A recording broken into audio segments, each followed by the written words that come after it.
ধরুন যারা ব্রাহ্মণ ঘরে জন্মগ্রহণ করেন, তো ব্রাহ্মণ ঘরে জন্মগ্রহণ করলে কিন্তু ব্রাহ্মণ নয়। কেন নয়? না, ব্রাহ্মণ ব্রাহ্মণ ঘরের ছেলেকে নিয়ে এসে যদি আমি আমার পুজো করি, হবে? হবে মা? হবে না। কেন হবে না? না, ওকে ব্রাহ্মণত্ব নিতে হবে, পইতে নিতে হবে, মন্ত্র পাঠ শিখতে হবে, তার জন্য গুরু ধরতে হবে। তা সে মন্ত্র পাঠ শিখবে, পইতে নিবে, পইতে নেওয়ার একটা নিয়ম আছে, তবে না সে পুজোয় বসতে পারবে, অনুমতি পাবে। তদ্র আমাদের এই সনাতন ধর্মে দীক্ষা মন্ত্র হলো ভগবানকে ডাকার একটা ছাড়পত্র। তো এই দীক্ষা মন্ত্র নিয়ে যদি আমরা ভগবানকে ডাকি, ভগবানের আরাধনা করি, তাহলে আমাদের পুণ্য লাভ বেশি হবে। তাহলে প্রশ্ন হবে, যারা দীক্ষা মন্ত্র না নিয়ে করছে, শাস্ত্র বলছে যদি সবার উপরে ভক্তি, তাহলে দীক্ষা না নিলেও তো হবে। দীক্ষা না নিয়ে যদি আমরা ভগবানের আরাধনা করি, পুণ্য অর্জন কম হবে, আর দীক্ষা নিয়ে করলে পুণ্য অর্জন বেশি হবে। তাহলে যখন এই সাধের মানব জন্ম একবার পেয়েছি, ভগবানের যখন আরাধনার সুযোগ পেয়েছি, তাহলে কেন দীক্ষা মন্ত্র নেব না? দীক্ষা মন্ত্র নিয়েই করবো, নিয়মের মধ্যেই চলবো আমরা। কারণ মানুষ জন্ম হলো শ্রেষ্ঠ জন্ম, তো শ্রেষ্ঠ জন্ম যখন পেয়েছি, সুযোগ যখন পেয়েছি, দীক্ষা মন্ত্র নিয়ে করব। তাই দীক্ষা গুরু ধরতে হয়। এছাড়াও আছে শিক্ষাগুরু। শাস্ত্র মতে শিক্ষাগুরু হলো এই যে আজ আপনাদের সামনে আমি একটু হরি কথা, কৃষ্ণ কথা শ্রবণ করাবো। জানি না পূর্বজন্মের কি স্বীকৃতি, পিতামাতার কি শুভ আশীর্বাদ, তাই আজ আপনাদের সামনে আমি উপস্থিত হয়েছি, কিছু হরি কথা, কৃষ্ণ কথা শ্রবণ করাবো। মাগো, এই হরি কথা, কৃষ্ণ কথা শ্রবণ করাতে গিয়ে যদি আমার ভুল হয়ে থাকে, আপনাদের সন্তান স্নেহে আমায় ক্ষমা করে দিন। তো যিনি এই শিক্ষা, এই জ্ঞান আমাকে দান করেছেন, আমার পরম গুরু অমল চন্দ্র বেরা মহাশয়, ওনার চরণে আমার অনন্ত অনন্ত কোটি দণ্ডবত প্রণাম। হে আমার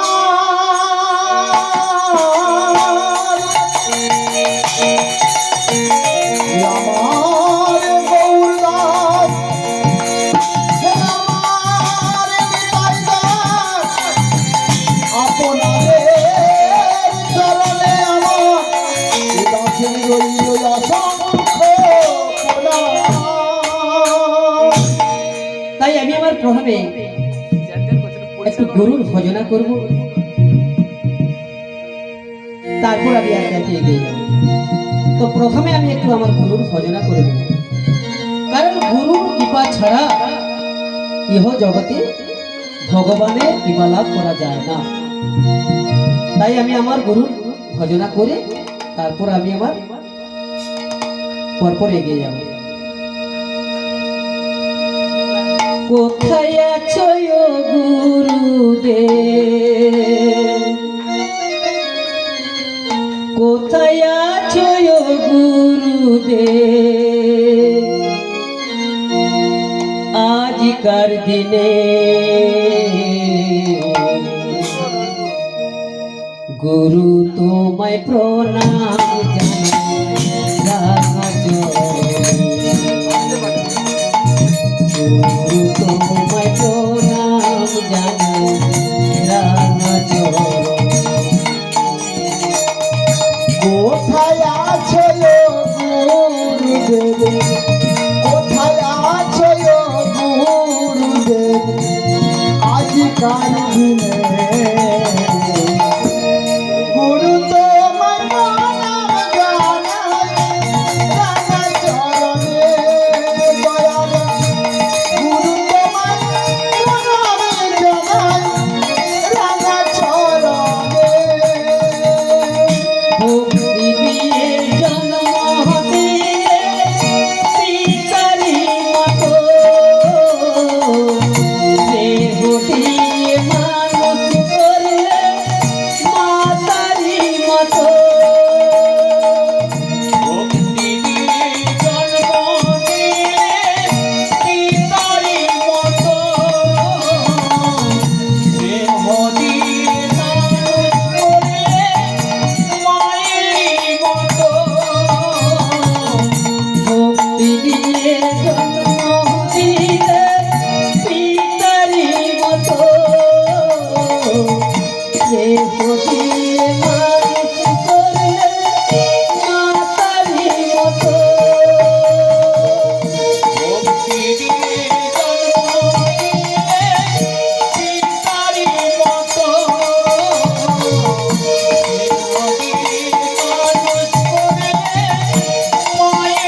তোমার গান শোনাই এত সুমধুর বিধাতা দিয়ে ছাড় তুমি দিয়েছো, তাই তো তোমার গান শোনায় এত সুমধুর। বিধাতা দিলে সার, তুমি দিলে সুর, তাই তো তোমার গান শোনাই এত সুমধুর বিধাতা দিয়ে ছাড় তুমি দিয়েছো, তাই তো তোমার গান শোনায় এত সুমধুর। সদাই যে থাকে ভক্তি, সদাই যে থাকে ভক্তি তব চরণে। দয়ালে গুরু তোমায় প্রণাম জানাই, জয় গুরু দয়ালে গুরু তোমায় প্রণাম জানাই, রাম চরণে।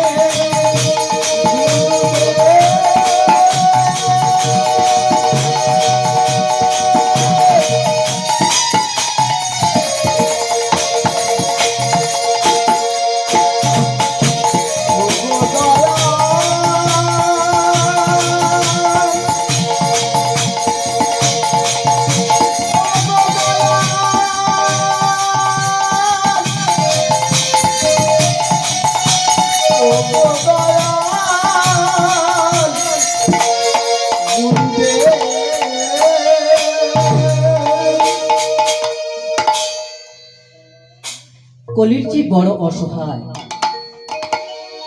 কেন অসহায়? না এই কলির জীব অর্থাৎ এই কলিযুগের মানুষ আমরা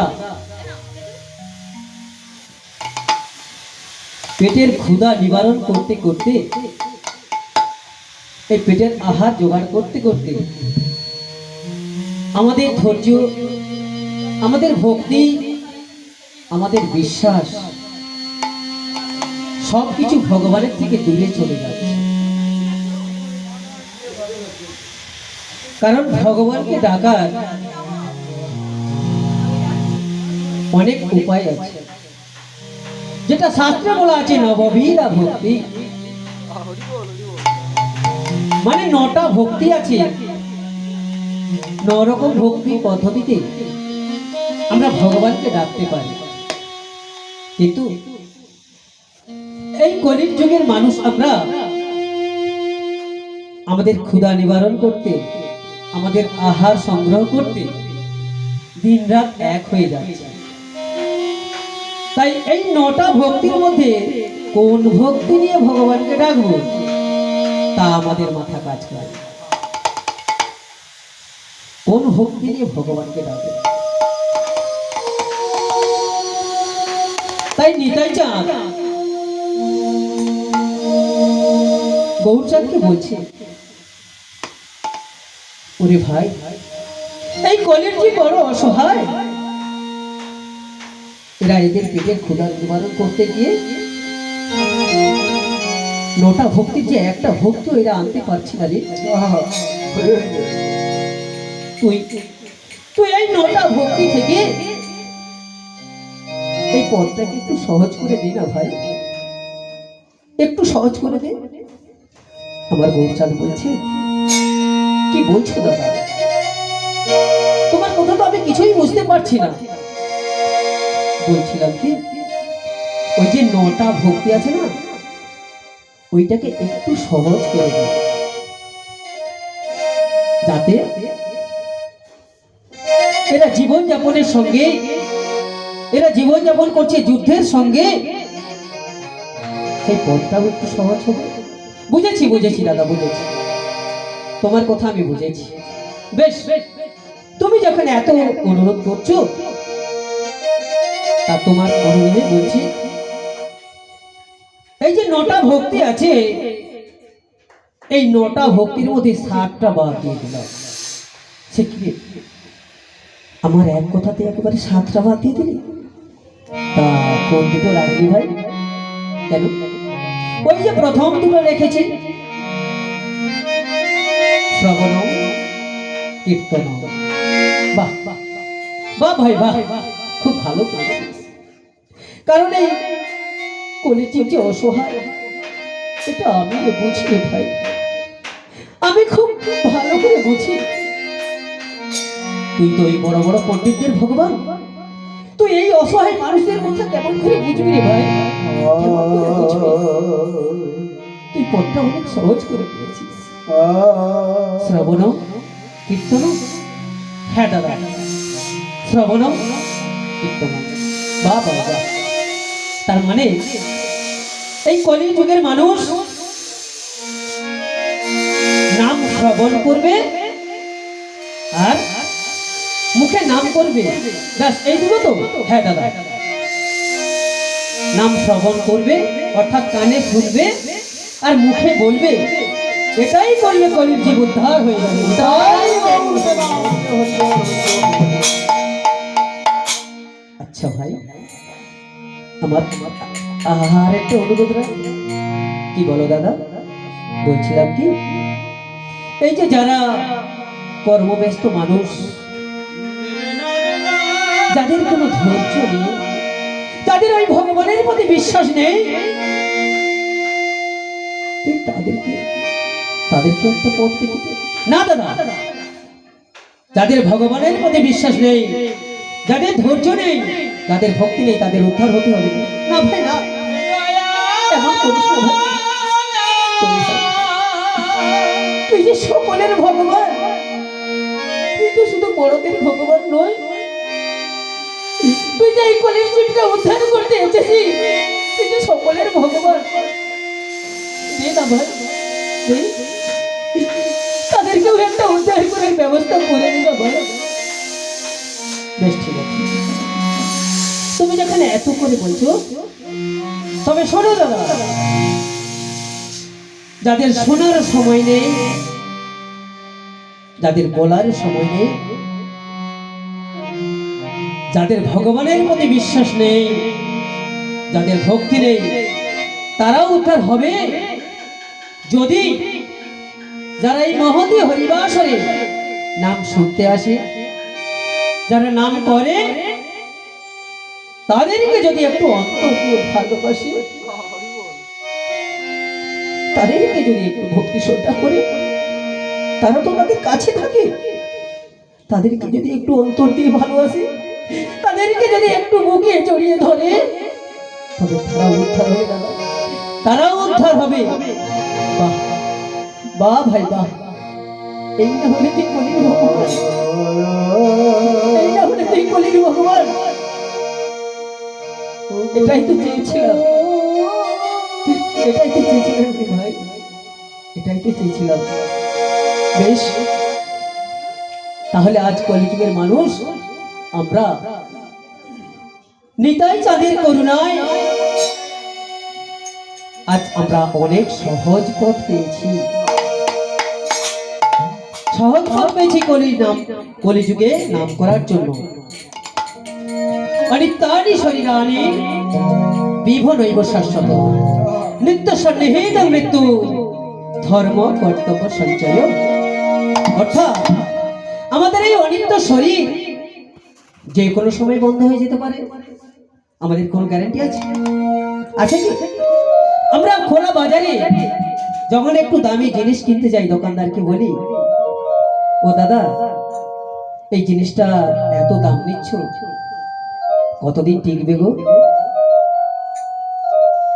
আজকে দুই দোকানদার দাদার কাছে গিয়ে যদি আমি বলি আমার জিনিসটা কতদিন কিনবে, এত দাম, ওই জিনিসটার থেকে কি আমার দাম বেশি নয়?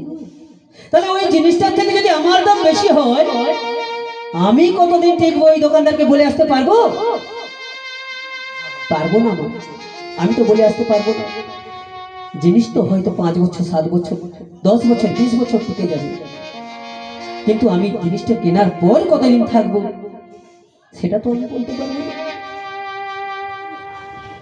তাই বলছে আমাদের এই অনিত্য শরীর যে কোনো সময় বন্ধ হয়ে যেতে পারে।